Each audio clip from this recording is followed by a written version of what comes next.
തങ്ങൾ നൽകിയ പേരാണ്.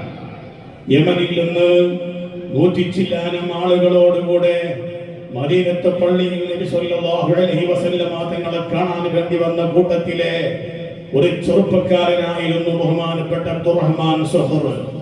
ആ അബ്ദുറഹ്മാൻ ഇബ്നു സഖർ മദീനയിൽ 100 ആളുകളോട് കൂടെ വന്നപ്പോൾ നബി സല്ലല്ലാഹു അലൈഹി വസല്ലമ തങ്ങൾ ആ സമയത്ത് മദീനത്തില്ല, മദീന പള്ളിയിൽ ഇല്ല. നിബിതങ്ങളെ കാണാനുള്ള അതിയായ ആഗ്രഹം കൊണ്ട് നിബിതങ്ങൾ എവിടെ പോയാൽ കാണാൻ പറ്റുമെന്ന് സുഹാബത്തിനോട് ചോദിച്ചു. സുഹാബത്ത് പറഞ്ഞു, നബി സല്ലല്ലാഹു അലൈഹി വസല്ലമ തങ്ങൾ ഖൈബറിൽ ഉണ്ടെന്ന് പറഞ്ഞു. ഖൈബറിലേക്ക് ആ സംഘം അവിടെ ചെല്ലുകയാണ്. നബി സല്ലല്ലാഹു അലൈഹി വസല്ലമ തങ്ങളെ കാണുകയാണ്. ഒരുപാട് കാര്യങ്ങൾ ഇസ്ലാമിനെ സംബന്ധിച്ചുകൊണ്ട് ചോദിച്ചറിയുകയാണ്. ആ 100 ആളുകളും ഇസ്ലാമിലേക്ക് കടന്നു വരികയാണ്. എല്ലാവരും തന്റെ സ്വദേശമായ യമനിലേക്ക് മടങ്ങിയപ്പോൾ അബ്ദുറഹ്മാൻ ഇബ്നു സഖർ എന്ന ചെറുപ്പക്കാരനായ ആ മനുഷ്യൻ തന്റെ നാട്ടിലേക്ക് മടങ്ങാൻ തയ്യാറായില്ല. നബി സല്ലല്ലാഹു അലൈഹി വസല്ലമ തങ്ങളോട് കൂടെ മദീനത്തേക്ക് തിരിച്ചു വരികയാണ്. ബഹുമാനപ്പെട്ട അബ്ദുറഹ്മാൻ ഇബ്നു സഖർ മദീനയിൽ വന്ന് നോക്കിയപ്പോൾ നബി സല്ലല്ലാഹു അലൈഹി വസല്ലമ തങ്ങളെ സ്വഹാബത്ത് ആദരിക്കുന്ന, ബഹുമാനിക്കുന്ന, സ്നേഹിക്കുന്ന സ്നേഹാദരവുകൾ കണ്ട് അത്ഭുതപ്പെട്ടു പോയി. അബ്ദുറഹ്മാൻ ഇബ്നു സഖർ ചിന്തിച്ചു പോയി, സുബ്ഹാനല്ലാഹ്, ഇതെന്തോ ഒരു ആദരവാണ്. നബി സല്ലല്ലാഹു അലൈഹി വസല്ലമ തങ്ങൾ സുബ്ഹിന്റെ പ്രഭാത സമയത്ത് തഹജ്ജുദിന് വേണ്ടി, സുബ്ഹിക്ക് വേണ്ടി എഴുന്നേൽക്കുമ്പോൾ വുളൂ ചെയ്യാൻ വേണ്ടി വെള്ളം ചൂടാക്കി കാത്തിരിക്കുന്ന സ്വഹാബി. അതുപോലെ നബി സല്ലല്ലാഹു അലൈഹി വസല്ലമ തങ്ങൾ വീട്ടിൽ നിന്ന് പുറത്തിറങ്ങുമ്പോൾ നബി സല്ലല്ലാഹു അലൈഹി വസല്ലമ തങ്ങൾ അനുഗമിക്കുന്ന സ്വഹാബാക്കൾ, നബി സല്ലല്ലാഹു അലൈഹി വസല്ലമ തങ്ങൾ മറക്കിരിക്കാൻ വേണ്ടി പോകുമ്പോൾ മറ പിടിച്ചു കൊടുക്കുന്ന സ്വഹാബാക്കൾ, അങ്ങനെ തുടങ്ങി നബി തങ്ങൾക്ക് ഖിദ്മത്തിലായി കഴിയുന്ന ധാരാളം സ്വഹാബാക്കളെ കൂട്ടത്തിൽ അബ്ദുറഹ്മാൻ ഇബ്നു സഖർ ചോദിച്ചു, യാ റസൂലല്ലാഹ്, അങ്ങേക്ക് ഞാൻ എന്ത് ഖിദ്മത്താണ് ചെയ്യേണ്ടത്? ഞാൻ എന്താണ് ചെയ്യേണ്ടത്? നബി സല്ലല്ലാഹു അലൈഹി വസല്ലമ തങ്ങൾ പറഞ്ഞു, നിങ്ങൾ എനിക്കൊരു ഖിദ്മത്തും ചെയ്യേണ്ടതില്ല. നിങ്ങൾ എൻ്റെ വീട്ടിലേക്ക് ആവശ്യ സാധനങ്ങൾ വാങ്ങിച്ചു കൊണ്ടുവരുന്ന ഖാദിമായി നിങ്ങൾ നിൽക്കേണ്ടെന്ന് ആവശ്യമില്ല. എനിക്ക് വെള്ളം ചൂടാക്കി തരാൻ ഇവിടെ ആളുകളുണ്ട്, എന്റെ സൗകര്യങ്ങൾക്ക് ഇവിടെ ആളുകളുണ്ട്. പക്ഷേ എനിക്ക് നിങ്ങളോട് പറയാനുള്ളത്, തഅല്ലമിൽ ഖുർആന വഅല്ലിംഹുന്നാസ്. അബ്ദുറഹ്മാൻ ഇബ്നു സഖർ എന്ന ആ മനുഷ്യനാണ് പിന്നീട് ബഹുമാനപ്പെട്ട സയ്യിദുനാ അബൂ ഹുറൈറ എന്ന പേരിൽ അറിയപ്പെട്ട സ്വഹാബി. ഏത് പള്ളി മിഹ്റാബിൽ നിന്നാണ് മഹാന്റെ പേര് പറയാത്തത്? ഏത് സ്റ്റേജുകളിൽ നിന്നാണ് മഹാന്റെ പേര് പറയാത്തത്? ഏത് ഗ്രന്ഥത്തിലാണ് മഹാന്റെ പേര് പറയാത്തത്?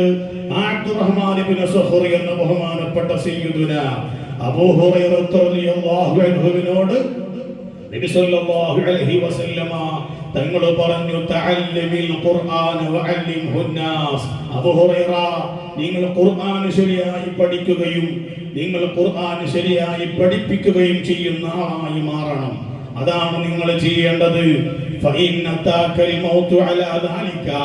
ഖുർആൻ പഠിക്കുകയും പഠിപ്പിക്കുകയും ചെയ്തുകൊണ്ടിരിക്കുന്ന അവസ്ഥയിൽ നിങ്ങളെങ്ങാനും മരണപ്പെട്ടു പോയാൽ, ഇന്നൽ മലായികത ലതഹജ്ജൂന ഇലാ ഖബരിക കമാ തഹജ്ജുൻ നാസു ഇലാ ബൈത്തില്ലാഹിൽ ഹറാം.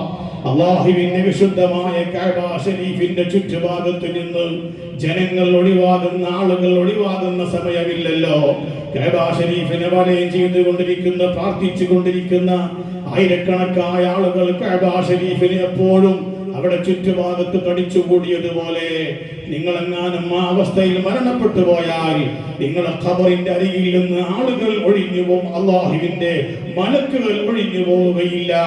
അതാണ് നിങ്ങൾ ചെയ്യേണ്ടത് എന്ന് ബഹുമാനപ്പെട്ട മുഹമ്മദുർ റസൂലുള്ളാഹി സ്വല്ലല്ലാഹു അലൈഹി വസല്ലമ തങ്ങൾ പറഞ്ഞ സന്ദേശം ഞാൻ ഈ സമയത്ത് ഇവിടെ ഓർമ്മപ്പെടുത്തുകയാണ്. ചെറുപ്പക്കാരോട്, എല്ലാവരോടും വിശുദ്ധമായ ഖുർആനിന്റെ ഒരു സന്ദേശം. ഇഖ്റഅ, നിങ്ങൾ ഇനിയും പഠിക്കണം. ഇഖ്റഅ, നിങ്ങൾ ഇനിയും വായിക്കണം.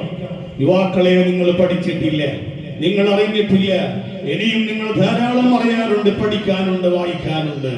വായിച്ച് പഠിച്ചാൽ നിങ്ങൾക്ക് ഒരുപാട് സത്യങ്ങൾ ബോധ്യപ്പെടും, ഒരുപാട് കാര്യങ്ങൾ നിങ്ങൾക്ക് പഠിക്കാനുണ്ട്.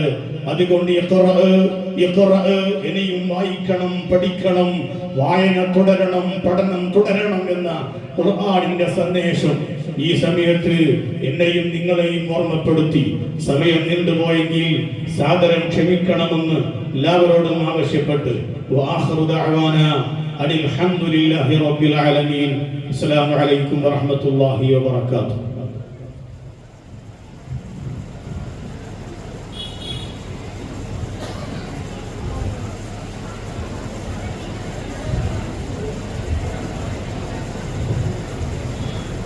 അടുത്തതായി വിലാജ് മാമസ്ജിദ് ഫത്തീഹ് ഉസ്താദുകളെ ആശംസ പ്രസംഗം ക്ഷണിച്ചോളൂ.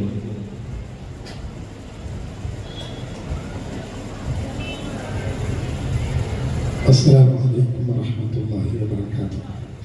بسم الله والحمد لله والصلاة والسلام على سيد الأنبياء والمرسلين وعلى آله وصحبه أجمعين.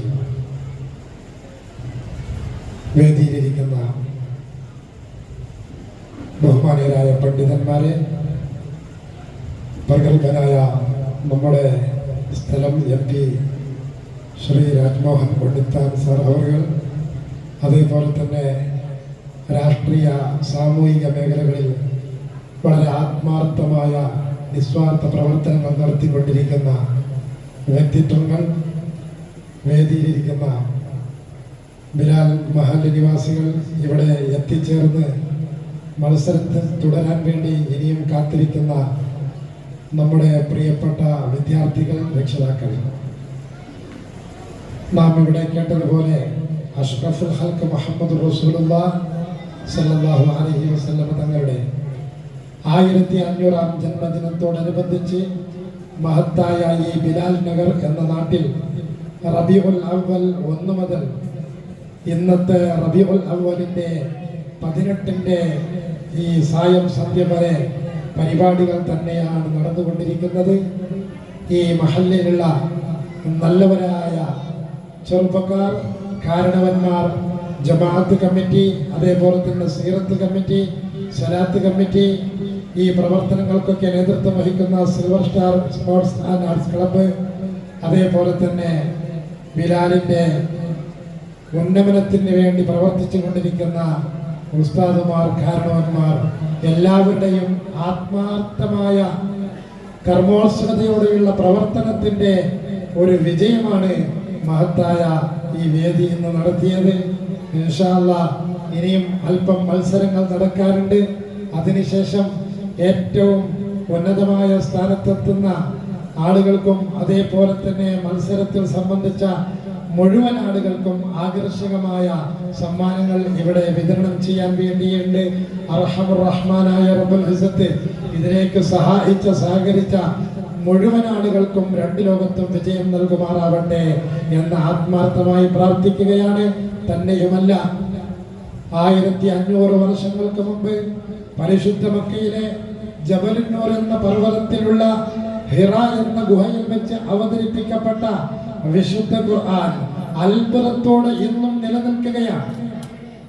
ഇന്നത്തെ ശാസ്ത്രീയ ലോകം അന്തടങ്കം കോടിക്കണക്കിന് രൂപകളുടെ കണ്ടുപിടുത്തങ്ങൾ മുന്നിൽ വെച്ചിട്ട് പോലും പറഞ്ഞത് പ്രപഞ്ചത്തിന്റെ 5% പോലും നമുക്ക് കണ്ടെത്താൻ കഴിഞ്ഞിട്ടില്ല എന്നുള്ളതാണ്.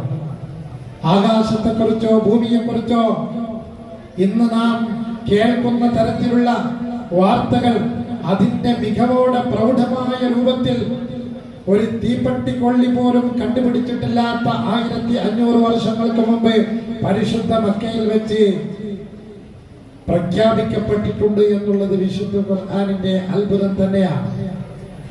ഖുർആനിലെ അത്ഭുതത്തിൽ പറയുന്നത് കാണാം, മനുഷ്യന്റെ വിരൽ തുമ്പുകളെ പോലും വേണ്ട രൂപത്തിൽ ക്രമീകരിച്ചവനാണ് അല്ലാഹു റബ്ബുൽ ഇസ്സത്ത്.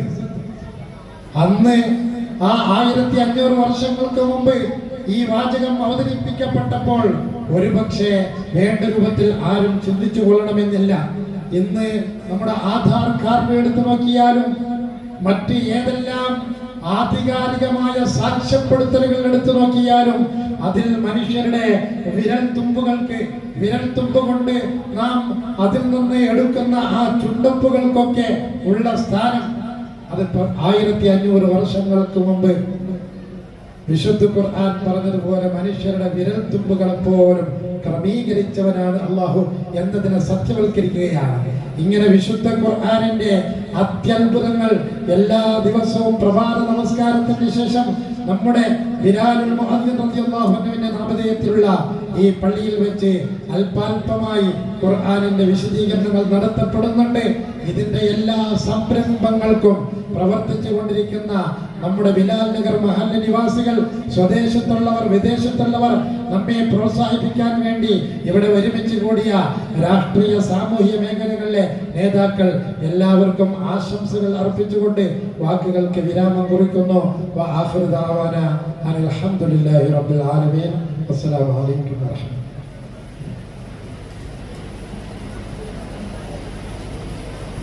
അടുത്തതായി നമ്മൾ ആകാംക്ഷയോടെ കാത്തിരുന്ന നമ്മുടെ MP മുഖ്യാതിഥി രാജ്മോഹൻ ഉണ്ണിത്താൻ അവരുടെ ആദരവ് ക്ഷണിച്ചോളും.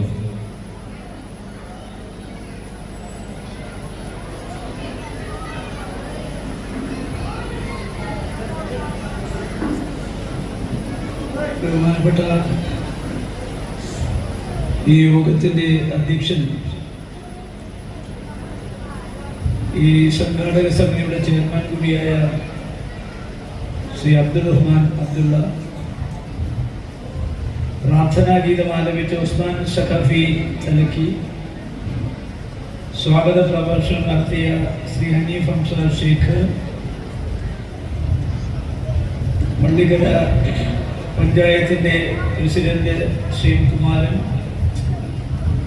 ഈ ഖുർആൻ ജില്ലാതല മത്സരം ഔപചാരികമായി ഉദ്ഘാടനം ചെയ്ത Sayyid Jafar Sadiq Thangal Kumbur, Shri Ismail Abdul Rahman Musliyar, Shri Shafi Wakafi Thaliyam, Shri Tajuddin Abubakar Musliyar, Shri AK Abdulla, KPCC member Shri Hakeem Kunnel, INL സംസ്ഥാന സെക്രട്ടറി MA ലത്തീഫ്, ശ്രീ കുഞ്ഞബ്ദുള്ള മൗവൽ, ശ്രീ ഇസ്മയിൽ അബ്ദുള്ള, ശ്രീ അബൂബക്കർ നീലേശ്വരം, ശ്രീ ആബിദ് അലി, അധ്യക്ഷവേദിയിലെ മറ്റ് പണ്ഡിതന്മാർ, ജമാഅത്തിന്റെ ഭാരവാഹികൾ, ഈ ഖുർആൻ പാരായണത്തിൽ പങ്കെടുക്കാൻ ഇവിടെ എത്തിച്ചേർന്ന സ്നേഹനിധികളായ എൻ്റെ സഹോദരന്മാരെ, സുഹൃത്തുക്കളെ,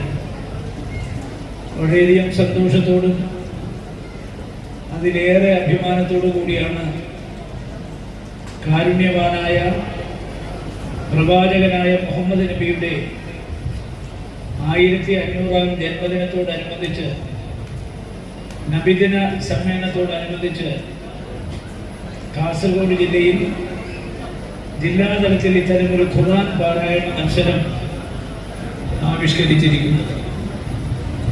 ഇതിൽ പങ്കെടുക്കുന്ന മത്സരാർത്ഥികൾക്ക് 1,00,000 രൂപയും 50,000 രൂപയും 27,000 രൂപയും സമ്മാനമായി ലഭിക്കുന്നു എന്നുള്ളതിനേക്കാൾ പ്രാധാന്യം ഖുർആൻ പാരായണം എത്ര വ്യക്തതയോടെ, കൃത്യതയോടെ ഈ പാരായണ മത്സരത്തിൽ പങ്കെടുക്കുന്നവർ ചൊല്ലുന്നു എന്നുള്ളതാണ് പ്രധാനപ്പെട്ട കാര്യം. നമുക്കറിയാം, ലോകത്ത് ഏകദൈവ വിശ്വാസികളാണ് ഇസ്ലാം മതക്കാർ. ലാ ഇലാഹ ഇല്ലല്ലാഹ്, അല്ലാഹു അല്ലാതെ മറ്റൊരു ദൈവം അവർക്കില്ല. അപ്പോൾ ലോകമാസകലമുള്ള ഇസ്ലാം സമൂഹത്തിൻ്റെ ആരാധനാചാരങ്ങളിൽ ഏറ്റവും പ്രധാനപ്പെട്ട ഒന്നാണ് ഖുർആൻ പാരായണം എന്ന് പറയുന്നത്. ഖുർആൻ എന്ന് പറയുന്നത് അള്ളാഹുവിൻ്റെ വചനം മുഹമ്മദ് നബിക്ക് ലഭിച്ചതാണ്. അത് അറബിയിലാണ് ലഭിച്ചിട്ടുള്ളത്. അതിനാൽ ഖുർആൻ പാരായണം നടത്തുമ്പോൾ അതിലെ ഓരോ സൂറത്തുകളും ഓരോ ആയത്തുകളും വളരെ ശുദ്ധമായി ഉച്ചാരണ ശുദ്ധിയോടുകൂടി വേണം ജപിക്കാൻ. മാത്രമല്ല, തജ്വീദ് നിയമങ്ങൾ, ആ നിയമങ്ങൾ അനുസരിച്ച് വേണം ഖുർആൻ പാരായണം നടത്താൻ. ഓരോ അക്ഷരങ്ങൾ പാരായണം നടത്തുമ്പോഴും 10 പുണ്യം കിട്ടുമെന്നാണ് ഖുർആൻ മനസ്സിലാക്കിയിട്ടുള്ള ആളുകൾ പറയുന്നത്. നമുക്കറിയാം, ഇതൊരു ആധികാരികമായ ഗ്രന്ഥമാണ് ഇസ്ലാമിനെ സംബന്ധിച്ചിടത്തോളം. പ്രപഞ്ചവും മനുഷ്യനും തമ്മിൽ, പ്രകൃതിയും മനുഷ്യനും തമ്മിൽ, ഭൂമിക്ക് മുകളിൽ ആകാശത്തിന് താഴെ എന്തെല്ലാം ഉണ്ടോ അതിനെക്കുറിച്ചൊക്കെ ഖുർആനിൽ ആധികാരികമായി കാര്യകാരണ സഹിതം, ഉദാഹരണ സഹിതം പ്രതിപാദിക്കുന്നുണ്ട്. അതുകൊണ്ട് ഖുർആൻ പാരായണം നടത്തുന്നതുകൊണ്ട് ഒരുപാട് പുണ്യങ്ങൾ കിട്ടാനുണ്ട്. ഒന്ന്, നമ്മുടെ മനസ്സും ശരീരവും ഖുർആൻ പാരായണത്തോടുകൂടി ശുദ്ധമാകുകയാണ്. പ്രവാചകനായ മുഹമ്മദ് നബിയുമായി കൂടുതൽ അടുക്കാനും അദ്ദേഹത്തിന്റെ അള്ളാഹുവിന്റെ വചനങ്ങൾ അദ്ദേഹത്തിലൂടെ പാരായണം ചെയ്യുന്ന വഴി കൂടുതൽ മനുഷ്യത്വപരമായ സമീപനങ്ങൾ സ്വീകരിക്കാനും ഖുർആൻ പാരായണം വളരെ അത്യന്താപേക്ഷിതമാണെന്ന് പറയാതിരിക്കാൻ നിർവാഹമില്ല. ഖിയാമത്ത് നാളിൽ പാരായണം നടത്തി കഴിഞ്ഞാൽ പ്രത്യേക സൗഭാഗ്യം ലഭിക്കുമെന്നാണ്. അങ്ങനെ ഖുർആനുമായി ബന്ധപ്പെട്ട കാര്യങ്ങൾ നമുക്കറിയാം. ഇസ്ലാമിനെ സംബന്ധിച്ചിടത്തോളം എല്ലാ മതങ്ങളെയും സ്നേഹിക്കുകയും ബഹുമാനിക്കുകയും ചെയ്യുന്ന ഒരു മതമാണ് ഇസ്ലാം മതം. ഇസ്ലാം മതം ഒരിക്കലും ഏതെങ്കിലും ഒരു വ്യക്തിയെ മറ്റൊരു മതത്തിൽ നിന്ന് സമ്മർദ്ദം ചെലുത്തിയോ പ്രലോഭനം നടത്തിയോ അല്ലെങ്കിൽ മറ്റേതെങ്കിലും വിധത്തിലോ മതപരിവർത്തനം നടത്താൻ ഒരിക്കലും അനുശാസിക്കുന്ന ഒരു മതമില്ല. എല്ലാ മതങ്ങളോടും സമഭാവനയോടുകൂടി പെരുമാറുന്ന വിശ്വസാഹോദര്യത്തിന്റെ പ്രതീകമായ ഇസ്ലാം മതം, ആ മതത്തിനകത്ത് സ്വമേധയാ ആർക്കെങ്കിലും ചേരാൻ താല്പര്യമുണ്ടെങ്കിൽ ഇസ്ലാമിക പ്രത്യയശാസ്ത്രങ്ങൾ ശരിക്കും പഠിച്ച് മനസ്സിലാക്കിയിട്ടാണ് അവർ വരുന്നതെങ്കിൽ അവരെ സംബന്ധിച്ചിടത്തോളം അവരെ സ്വീകരിക്കാൻ മതം ഒരിക്കലും വിമുഖത കാട്ടാറില്ല. ഖുർആനകത്ത് എല്ലാ കാര്യങ്ങളെ കുറിച്ച് പ്രതിപാദിക്കുന്നുണ്ട്. സ്ത്രീകളെ കുറിച്ചുള്ള പ്രതിപാദനം, യുദ്ധത്തെ കുറിച്ചുള്ള പ്രതിപാദനം, കുഞ്ഞുങ്ങളോടുള്ള സമീപനം എന്തായിരിക്കണം എന്നുള്ളതിനെ കുറിച്ചുള്ള പ്രതിപാദനം, മനുഷ്യനും തമ്മിൽ, മനുഷ്യനും പ്രകൃതിയും തമ്മിൽ, മനുഷ്യനും പ്രപഞ്ചവും തമ്മിലുള്ള ബന്ധങ്ങൾ, ആ ബന്ധങ്ങളെ കുറിച്ചൊക്കെ ആധികാരികമായി പറയുന്ന ഒരു ഗ്രന്ഥമാണ് ഖുർആൻ എന്ന് പറയുമ്പോൾ നമുക്ക് അഭിമാനം തോന്നും. നമുക്കറിയാം, റമദാൻ മാസം, ആ മാസത്തിൽ 30 ദിവസം വ്രതാനുഷ്ഠാനം നടത്തുന്നു. ആദ്യത്തെ 10 ദിവസം നമ്മൾ റുഹ്മ, ദുആയുടെ നാളുകൾ ആരംഭിക്കുമ്പോൾ അള്ളാഹുവിനോട് ഏറ്റവും കൂടുതൽ അടുക്കുവാൻ, അള്ളാഹുവും നമ്മളും അല്ലാതെ ഇടനിലക്കാരില്ലാതെ അള്ളാഹുവിനെ സമീപിക്കാൻ പ്രാർത്ഥനാനിരതമായ ആ നാളുകളിലൂടെ നമുക്ക് അള്ളാഹുമായി കൂടുതൽ അടുക്കാൻ കഴിയുന്നു എന്നുള്ളതാണ് സത്യം. ആ അടുപ്പം വെച്ചുകൊണ്ടാണ് ശരീരവും മനസ്സും ആദ്യത്തെ 10 ദിവസം ശുദ്ധീകരിച്ചു കഴിഞ്ഞാൽ റഹ്മയിൽ നിന്ന് മഗ്ഫിറയിലേക്കാണ് പോകുന്നത്.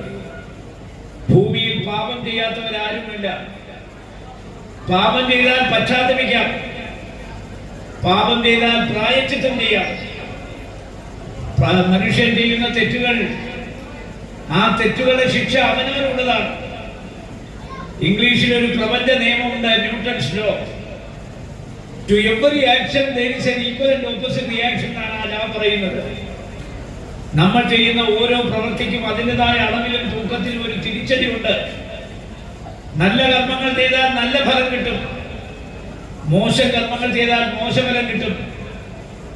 താൻ നിരന്തരം ചെയ്യുന്ന കർമ്മങ്ങൾ താൻ അനുഭവിച്ചിടുക തന്നെ വേണം.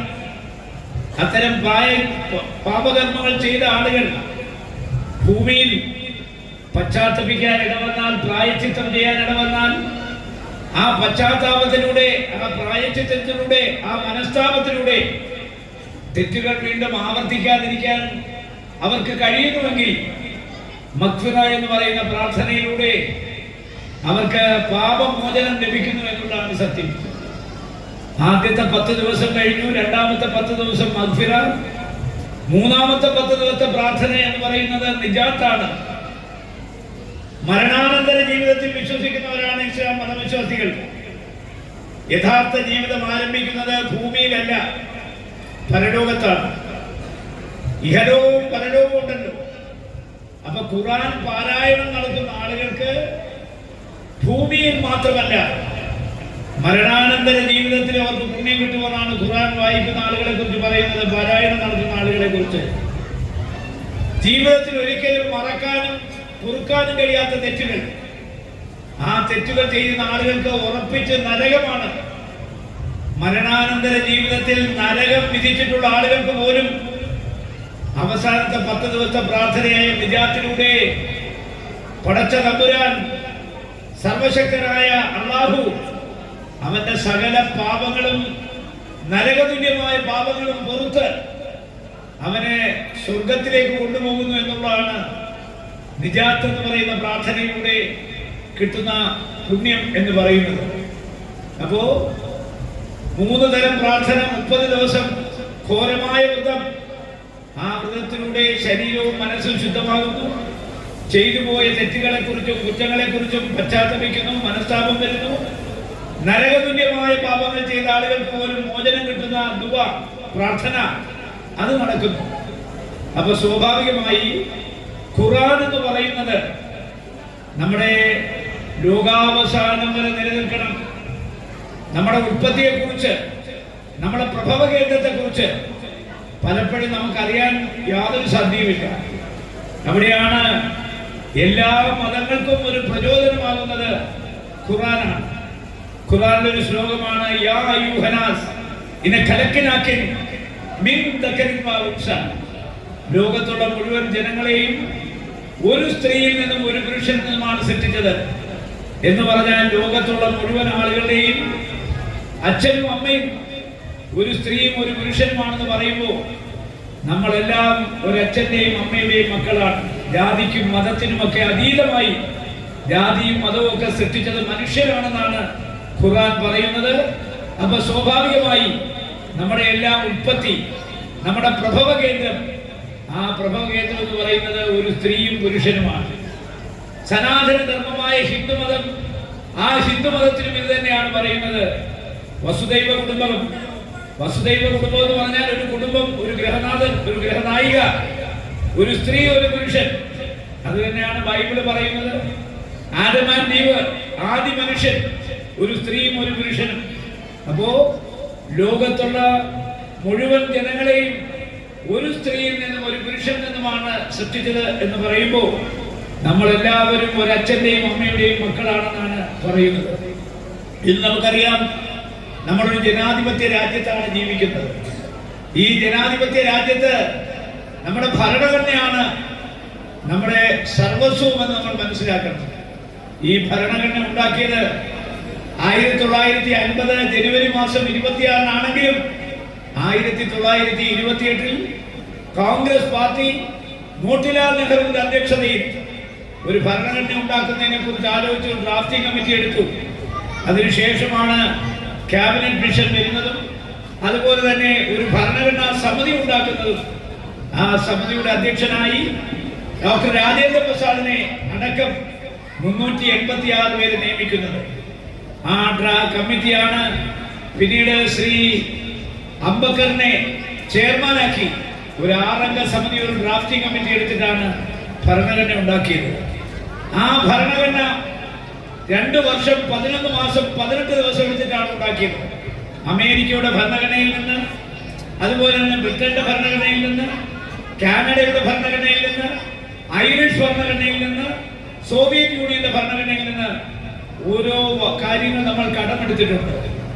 നമ്മുടെ ഫണ്ടമെന്റൽ റൈറ്റ്സ് കൊണ്ടുവന്നത് അമേരിക്കയുടെ ഭരണഘടനയിൽ നിന്നാണ്, മൗലികമായ അവകാശങ്ങൾ. അതേപോലെ തന്നെ നമ്മൾ പാർലമെന്ററി ജനാധിപത്യം കൊണ്ടുവന്നത് ബ്രിട്ടന്റെ ഭരണഘടനയിൽ നിന്നാണ്. അതുപോലെ ഫെഡറലിസം കൊണ്ടുവന്നത് കാനഡയുടെ ഭരണഘടനയിൽ നിന്നാണ്. ഐറിഷ് ഭരണഘടനയാണ് നമ്മളെ കൺകറർ ലിസ്റ്റ് കണ്ടുപിടിച്ചത്. അതുപോലെ തന്നെ സോവിയറ്റ് യൂണിയന്റെ ഭരണഘടനയിൽ നിന്നാണ് നമ്മൾ സോഷ്യലിസ്റ്റ് ചിന്താഗതി കടമെടുത്തത്. നമ്മൾ ഈ ഭരണഘടനയാണ് ഇന്ന് നമ്മുടെ നിലനിൽപ്പിന്റെ ആധാരം എന്ന് പറയുന്നത്. അതിന്റെ ആർട്ടിക്കിൾ 14, ആ 14 എന്താ പറയുന്നത്? 80% ഹിന്ദുക്കളുടെ ഒരു രാജ്യമാണ് ഇന്ത്യ. ആ ഇന്ത്യയുടെ ഭരണഘടന പറയുന്നത് the state shall not deny to any person equality before law or equal protection of the law within the territory of India. ഇന്ത്യയുടെ മണ്ണിൽ ജനിച്ചു വീഴുന്ന 80% ഹിന്ദുക്കൾക്ക് ഇന്ത്യയുടെ മണ്ണിൽ എന്ത് അവകാശമുണ്ടോ അത് മുസ്ലിമിനുണ്ട്, ക്രിസ്ത്യാനിക്കുണ്ട്, പാർസിക്കുണ്ട്, ബൗദ്ധനുണ്ട്, ജൈനനുണ്ട്, സിഖുകാരനുണ്ട്. ഇന്ത്യയുടെ ഭരണഘടനയുടെ മുമ്പിൽ ഇന്ത്യയിൽ ജനിച്ചു വീഴുന്ന സകല പൗരന്മാരും സമാനരാണ്. ഇക്വാലിറ്റി അല്ലെങ്കിൽ തുല്യത എന്ന മൗലിക തത്വം അംഗീകരിച്ചിരിക്കുന്നു. ആർട്ടിക്കിൾ 24, 25 പറയുന്നത് right to profess and propagate a religion. ഒരു ജാതിയിൽ വിശ്വസിക്കാൻ, ഒരു മതത്തിൽ വിശ്വസിക്കാൻ, ആ മതത്തിന്റെ ആചാരങ്ങളും അനുഷ്ഠാനങ്ങളുമായി മുന്നോട്ട് പോകാൻ, ആ മതം പ്രചരിപ്പിക്കാൻ ഈ രാജ്യത്തെ ഓരോ പൗരനും അവകാശമുണ്ട്. ആ അവകാശം എല്ലാവർക്കും അനുഭവവേദ്യമാണ്. ആ അവകാശം ഉപയോഗിച്ചുകൊണ്ട് ഇസ്ലാം മതവിശ്വാസികൾ തങ്ങളുടെ കുഞ്ഞുങ്ങളെ ഈ മഹത്തായ ഗ്രന്ഥം ഖുർആൻ അവരെ പാരായണം ചെയ്യിക്കണം. അവരെ ഖുർആൻ ഹിതമാക്കാൻ അവരെ പഠിപ്പിക്കണം. ഖുർആൻ കാണാതെ പഠിക്കുന്ന ഒരാളിന്, ഖുർആൻ അനായാസം കൊല്ലാൻ കഴിയുന്ന ഒരാളിന് ജീവിതത്തിൽ ഒരിടത്ത് പോയാലും ഒരു പരാജയം ഉണ്ടാകില്ല. ജീവിതത്തിൽ വിജയത്തിന്റെ വെന്നിക്കൊടി പാറിക്കാൻ ഖുർആനിലെ ഓരോ ആപ്തവാക്യങ്ങളും നിങ്ങളെ സഹായിക്കും. അതുകൊണ്ട് ആത്മീയ വിദ്യാഭ്യാസം ഈ കാലഘട്ടത്തിന് അനിവാര്യമായ ഒന്നാണ്. പ്രവാചകനായ മുഹമ്മദ് നബി മക്കയിൽ ജനിക്കുന്ന കാലഘട്ടത്തിൽ, മക്കയിൽ നിന്ന് മദീനയിലേക്ക് പലായനം ചെയ്യുന്ന കാലഘട്ടത്തിൽ അദ്ദേഹം അനുഭവിക്കേണ്ടി വന്ന യാതനകൾ, വേദനകൾ, ബുദ്ധിമുട്ടുകൾ, പീഡനങ്ങൾ, ആ കാലഘട്ടത്തിലേക്ക് വീണ്ടും, ഒരു പ്രാകൃത യുഗത്തിലേക്ക് വീണ്ടും നമ്മുടെ രാജ്യം പോയിക്കൊണ്ടിരിക്കുന്നു.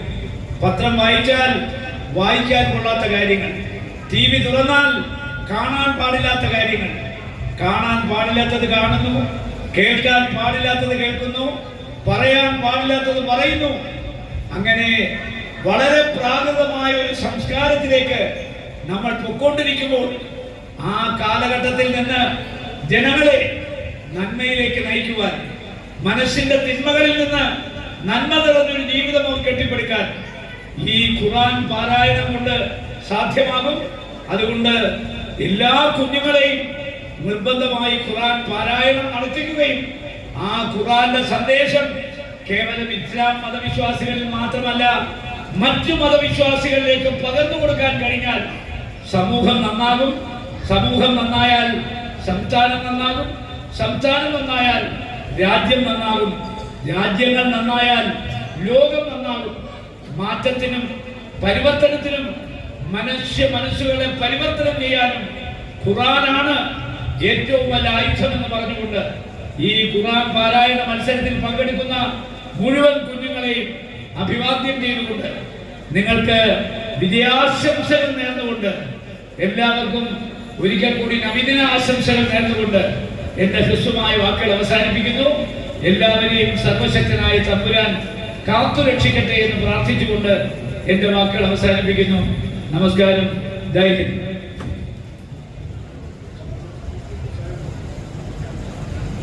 അൽഹംദുലില്ലാ. 2023 ഇഖ്റയിൽ പങ്കെടുത്തുകൊണ്ട് ഖുർആൻ ഹിഫ്ള് ചെയ്യണമെന്ന വലിയ ആഗ്രഹം പൂർത്തീകരിച്ചിരിക്കുകയാണ് ബേക്കൽ സ്വദേശിയായ അൽ ഹാഫിദ് ഹിലാൽ മൊയ്തീൻ BA. അവർക്കുള്ള സ്നേഹോപഹാരം ശ്രീ രാജ്മോഹൻ ഉണ്ണിത്താൻ അവർ